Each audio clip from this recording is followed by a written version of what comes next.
Woman in Film, an American actress who became a major sex symbol, starring in a number of successful films during the 1950s, and who is considered a pop culture icon. Marilyn Monroe. Norma Jeane Mortenson later took a mother's name, Baker.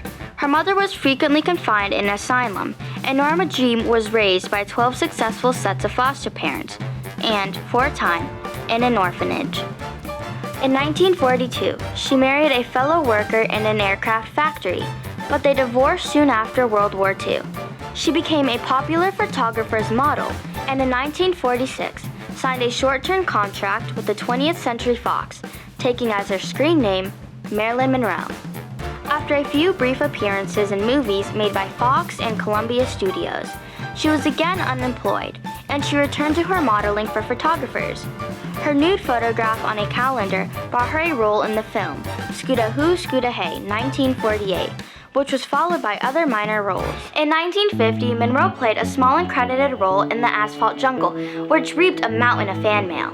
An appearance in All About Eve, 1950, won her another contract from Fox and much recognition. In a succession of movies, including Let's Make It Legal, 1951, Love Nest, 1951, Clash by Night, 1952, and Niagara, 1953. She advanced to star billing on strength of her studio-fostered image as a love goddess, with performances in Gentlemen Prefer Blondes, 1953, How to Marry a Millionaire, 1953, and There's No Business Like Show Business, 1954.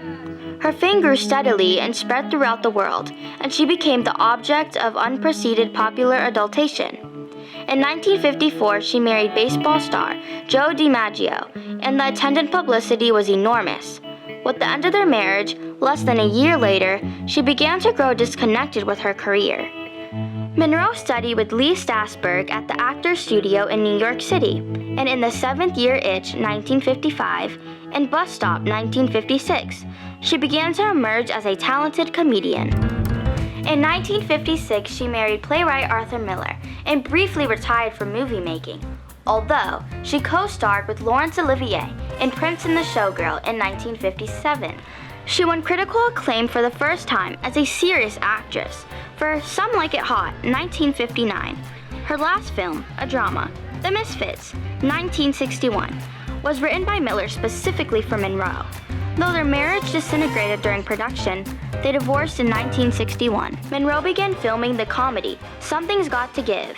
However, she was frequently absent from the set because of illness. And in May, she traveled to New York City to attend a gala where she famously sang Happy Birthday to President John F. Kennedy, with whom she was allegedly having an affair. In June, Monroe was fired from the film. Although she was later rehired, work never resumed. After several months as a virtual recluse, Monroe died from an overdose of sleeping pills, barbiturates, in her Los Angeles home. Her death was ruled as a probable suicide, and this finding was supported by the actress's history of drug use and previous suicide attempts. However, some believe that she had been killed after threatening to reveal her relationship with the Kennedy brothers. She was also rumored to have an affair with U.S. Attorney General Robert F. Kennedy, or that she had information linking the two men to organized crime. Although there was insufficient evidence to support these claims, conspiracy theories persisted. In their first runs, Monroe's 23 movies grossed a total of more than $200 million, and her fame surpassed that of any other entertainer of her time. Her early image as a dumb and seductive blonde gave way in later years to the tragic figure of a sensitive and insecure woman unable to escape the pressures of Hollywood. Her vulnerability and sensuousness, combined with her needless death, eventually raised her to the status of an American culture icon. I'm Neve, Cable for Women in Film. Please like and subscribe.